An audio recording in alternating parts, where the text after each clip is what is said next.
Hello, hello. Welcome back to Skills-Based Health on Demand, brought to you by Missouri Healthy Schools, DESE, and MOSHAPE. I'm here with Kim Goforth, and we are going to take a dive into our national standards. We're going to start with Standard 1. Again, my name is Brad Brummel. I am the Health and PE Coordinator for Springfield Public Schools, and I'm here with Kim Goforth. How are you, Kim? I'm good. Good to see you again, Brad. I'm Kim Goforth, and I am the K-12 Health and PE Coordinator up in the Columbia, Missouri Public School District.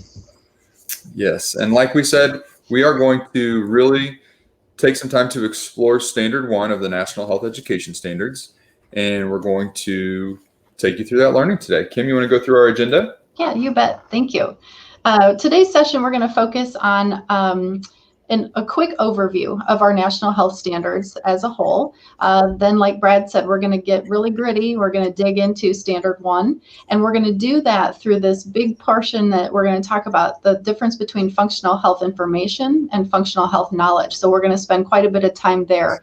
And then probably my favorite part of our sessions together, Brad, is this last part is giving educators this resource. Like, we can give some extra resources that we have found very helpful. So we're going to wrap up our time today with some guidance resources that they can use. So that's the plan for today.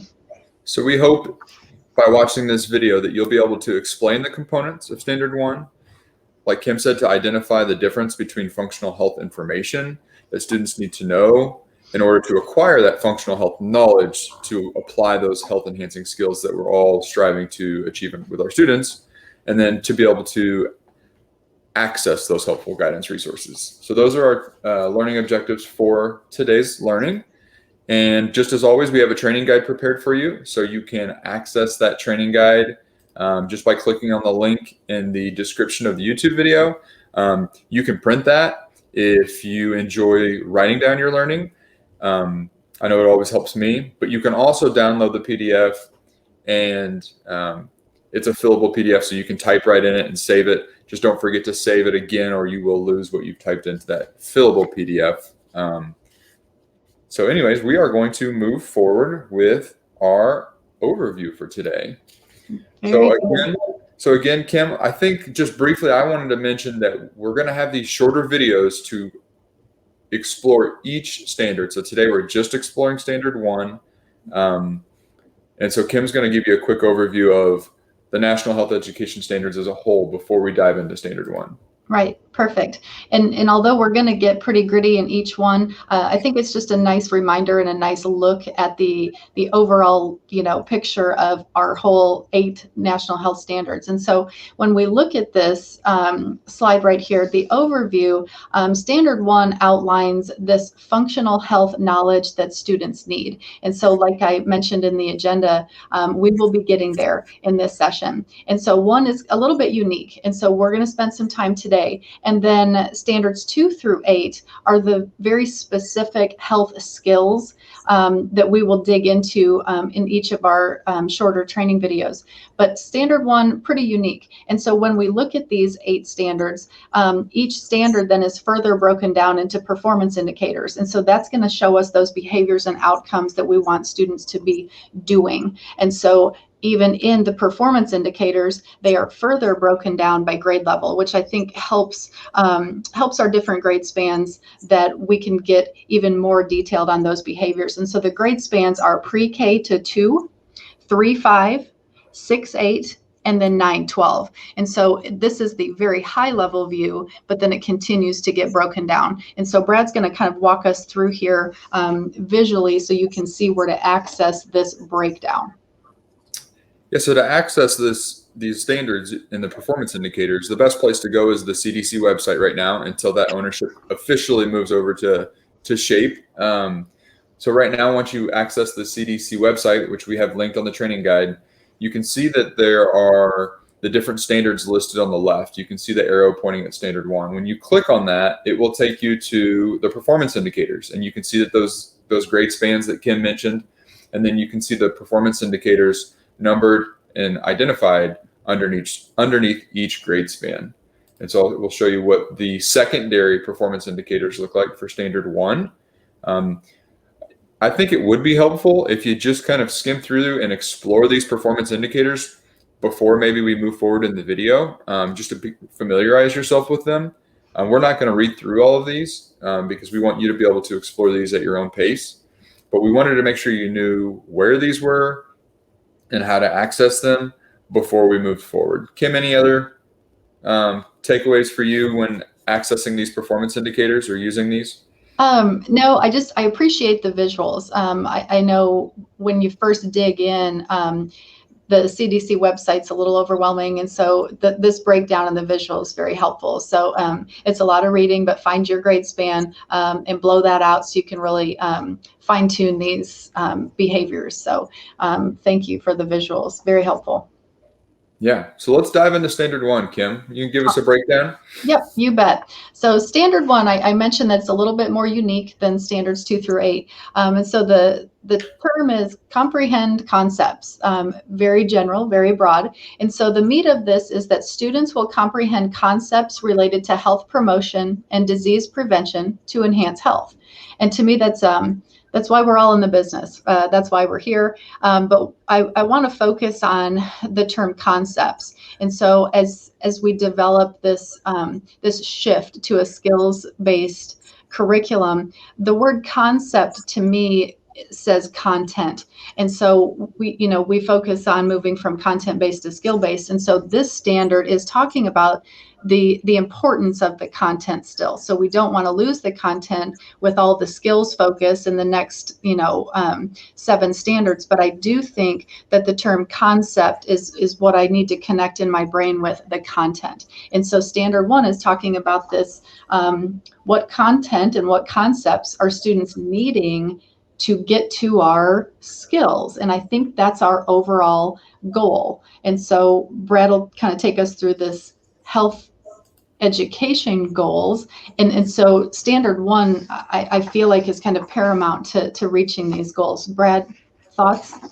Yeah, I think it's always good to connect our standards to our health education goals. And I think that it's important for us to understand that we won't reach our goals simply by teaching standard 1.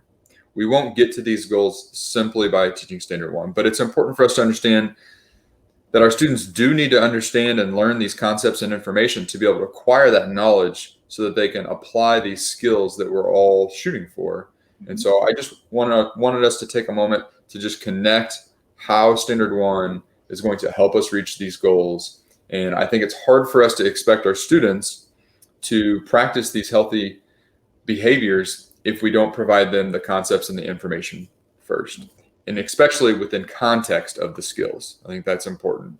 So as we move forward, I would just ask you on your training guide, on page 1, it's titled Opening Activity. After just a quick review of standard 1, comprehend concepts, how do you think this standard helps you achieve your health education goals? Just reflect on that for a moment, complete that on your training guide, and I think that's how we're going to get started. So take a moment. If you want to pause the video, you can. Again, you can access the training guide in the description of the YouTube video, but as we move on, we would invite you to do that. So next, we just want to talk about the backwards design. We use this a lot. We start with the goals, and we have to start with the standards. And so again, we're starting with standard 1 today, but has to be prioritized for us. We have to be aligned to our standards, and standard 1 is going to help us make sure that we're intentional with planning our assessments, our practice opportunities, and our instruction. Kim, anything else you would add to our backwards design? No, I think it's great to put this at the forefront always. And so that finish line that these kids on the left are really working towards, and that crossing the finish line are those goals that we mentioned, and being a health literate person and showing some behaviors that they can live for a lifetime. So I think that's great. but focus on the goals and where we want kids to be. So how do we do that? How do we get there? How do we help them cross that finish line into some healthy behaviors? We should focus on our content. And so this standard one is all about identifying this functional health knowledge that they can take with them. And so when we talk about focusing, we're going to focus on two different terms, functional health information and functional health knowledge. And so this functional information is taught by you, is taught by the teacher. You select what you're teaching, but the information needs to be usable, applicable, and relevant to the students. And it shouldn't be taught outside of any context of the skill. And so that's kind of the nugget here with the information. So these are kind of the details, but we're always working towards a skill. And so it should always be servicing a skill. And as we do that, our plan or our goal should always be what information and skill, what is my skill over here? And so what do they need to know? And so, Brad, if we do this identifying of functional health information, it should help us get to this functional knowledge. And so if we look at this picture on this slide, this adult is helping a child fasten a bike helmet. So when I'm looking at that, I think the overall knowledge at the end would be, we want kids riding bikes safely and telling their friends how to ride bikes safely in the neighborhood and having a good time. But they need some functional information like, why are we wearing helmets? How is it fit? How do you put it on? What's a proper fit? Those are the information pieces that they need to carry a healthy cycling lifestyle into their future. And so that's the functional information that we have to sift through before this knowledge can take place. And so, Brad, talk to me a little bit about the knowledge piece on the other end of things. And I think I just want to highlight on this functional information, the usable, applicable, and relevant. I think that's the key to deciding what information to teach, because sometimes if our why is, well, I'm teaching this information because it's listed in my curriculum guide or because it's listed in the state standards, then our planning is not going to be aligned to helping our students with behaviors and skills. The why behind the information has to be, well, it's helping my students learn this skill or apply this skill. And so again, it comes back to the context. And so when we teach our students this information, we're hoping that this information is used by the students, this collection of information is used and internalized by the students when it becomes now functional knowledge, which is what we're shooting for. Okay, that's our goal, is that this information that we are teaching students becomes actively used when applying these health skills, and that's when it becomes functional knowledge. So we hope that you understand the difference between functional health information and when students are actually using it and applying it to their everyday life, that's when it becomes functional knowledge. And so with this bike example that Kim started with, it's pretty simple. When our students are aware of when they need to wear a bike helmet, how to put their bike helmet on, how to advocate for their friends on their street to wear their own bike helmet, that is when it becomes functional knowledge, and that's when it's being actively used by students. And obviously that's what we want. So that kind of gives you an example of what functional health information is and what it looks like as functional health knowledge. So Kim, let's do this in an example in our districts. So if I was a health teacher in Columbia, what is something that you would want me to focus on to teach, because there's this functional health knowledge that you want your students in Columbia to all have? What's something that sticks out at you? What's something that you just would be a priority of yours for Columbia students to have this specific functional knowledge? Yeah, it's weighing heavy. I think not just here in Columbia, but across the globe, really. But I want some of my wishes. I want kids to have a a strong mental health about themselves, and I want them to be mentally healthy. I think this year has brought so many challenges, not just to students, but adults alike, and it's been rough on mental health. And we have a lot of trainings out there on SEL, initiatives as well. And I think that my wish for students here in Columbia and across our globe, that I want students to be mentally healthy. And so I think that would be the functional health knowledge that I want them to take into not only their worlds, but their peers around them. So mentally healthy students would be my functional knowledge. I would love that. Wouldn't we all? Absolutely. Absolutely. So why don't you, as the viewer, take a moment to answer part 1, found on page 2 of your training guide. And right now you're only answering question 1, but what functional knowledge would be important for you? What functional knowledge would you want your students to leave your health classroom with? And reflect on that and write that down on question 1, please.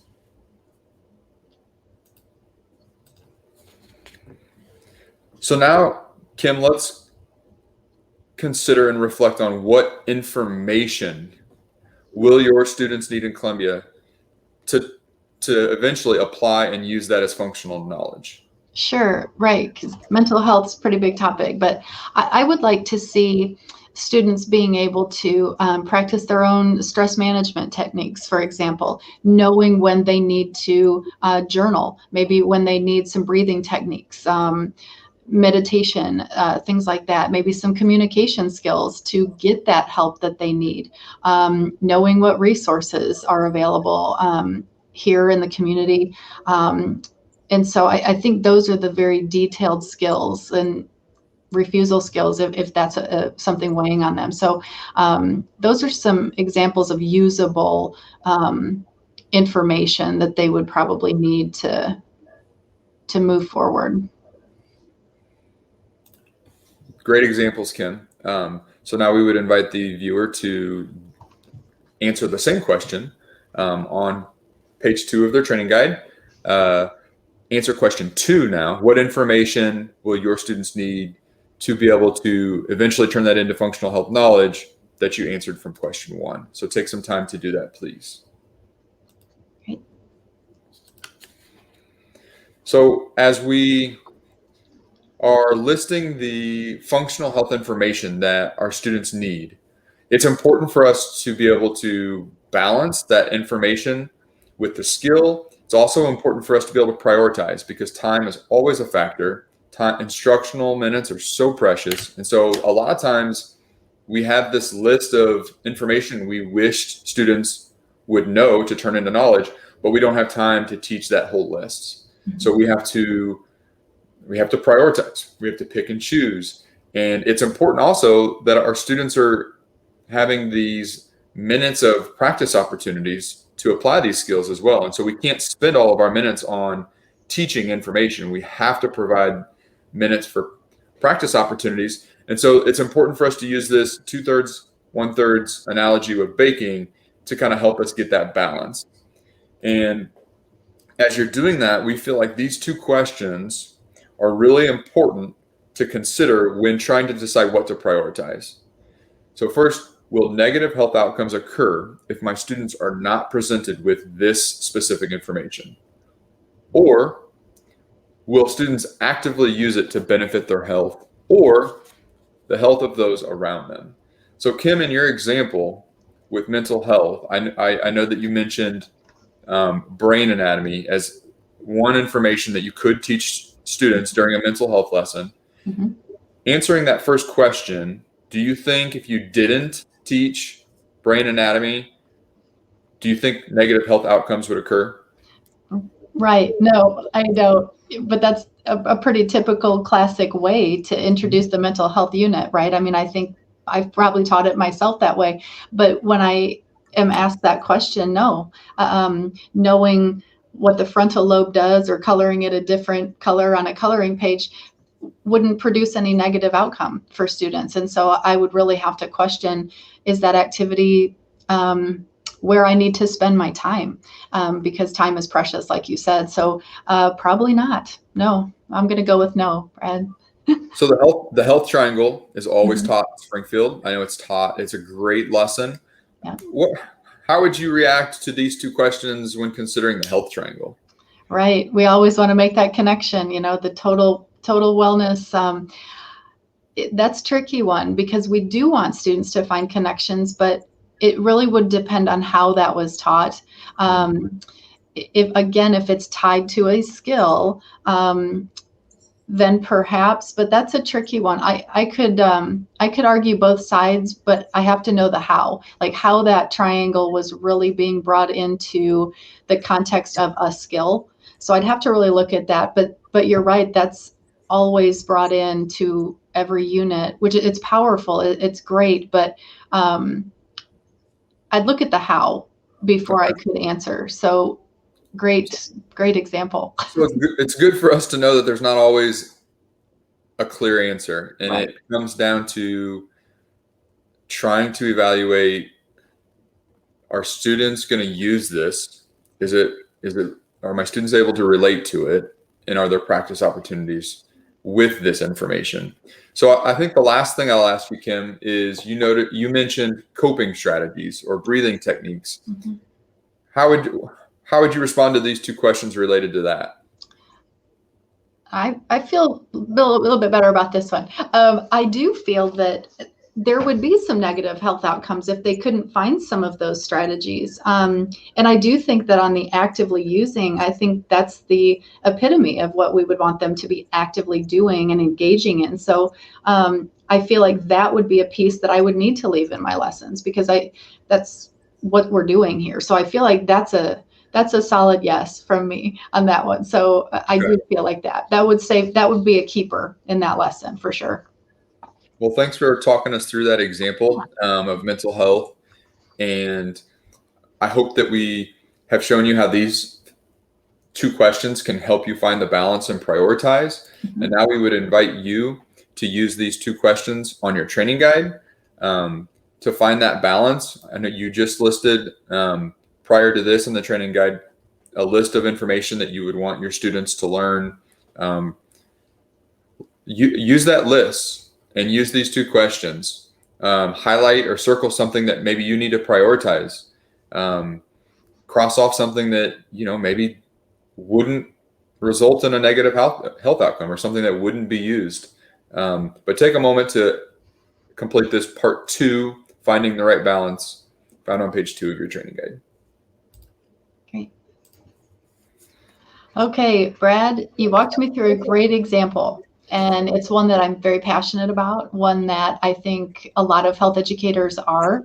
But what happens when we start talking about some of the more tricky, sensitive units? And I have trouble answering these questions on, sexual health and some of the tricky units that we have, or maybe ones that they're not our favorites. So what happens when I can't answer some of the questions, or I say, how do I need to differentiate between 6th grade and 8th grade? Or does this need to be a skill more for the high school course? So what happens if I can't answer these questions, or if I'm not in a big district and I don't have 4 other health teachers to collaborate with? So then what? Because it's going to happen. We might not be able to answer those questions. So what then?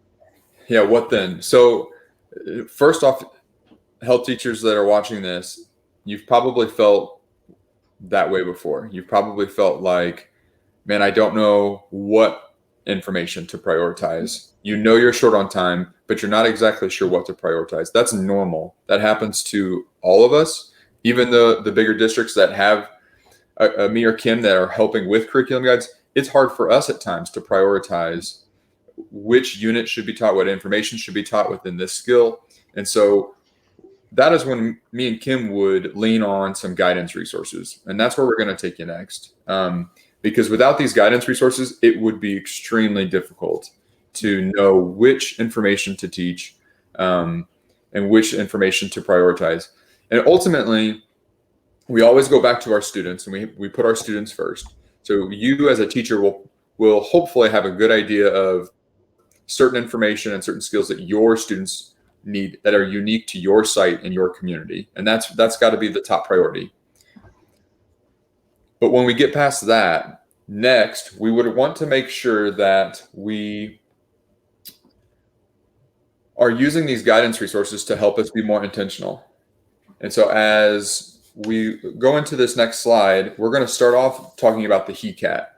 And the HECAT is a great resource provided by the CDC, which provides health behavior outcomes and grade spans to help us know what content we should be prioritizing and what should be taught at a K through 2 level compared to a 6th through 8th level. Because a lot of times that's difficult. What should be taught to a 6th grader compared to a 9th grader? Mm-hmm. And so that's what we're going to do. And I would like to first show you what it looks like on the website. So let me pull that up real quick. As Brad's pulling that up, sometimes when we look at the HECAT, and it's a lot of information. And so again, like Brad showed us with the CDC website, these visuals will come in handy. It's a lot of information, and sometimes I had to dig through it. I still have to dig through it sometimes. And so Brad, thanks for putting these visuals out there. Yeah, and I think what confused me first with the National Health Education Standards was I was hoping, I wanted the content and the skills to be intertwined into one resource, and that's not the case. And it's probably best because it allows us to focus on the skills first, and that's the lens that we put on. But the health behavior outcomes gives us that content specific, grade level appropriate performance outcome or performance indicators. So let's dive right into it. So you can see the modules here. You can see this might be organized in a similar way your units are, but you can see the different modules. And when you click into one of these, you're going to see these grade level span health behavior outcomes. And so I'd like you to focus on that yellow box. Notice how there's a verb there, analyze. That even helps us even further plan, because now we know the level of knowledge or skill or application that our students are supposed to be able to do with this specific content. And so if you have never checked out the health behavior outcomes, this would be a great time. It's linked in on the training guide. Hop in there, hop into your grade level, hop into a unit that you would love to explore, and just kind of check it out and see how that compares to the National Health Education Standards, and really have the lens on of how this could help me prioritize and plan content within my skill lessons. Right. Brad and I are such curriculum nerds. We focus on the verbs all the time. I love it.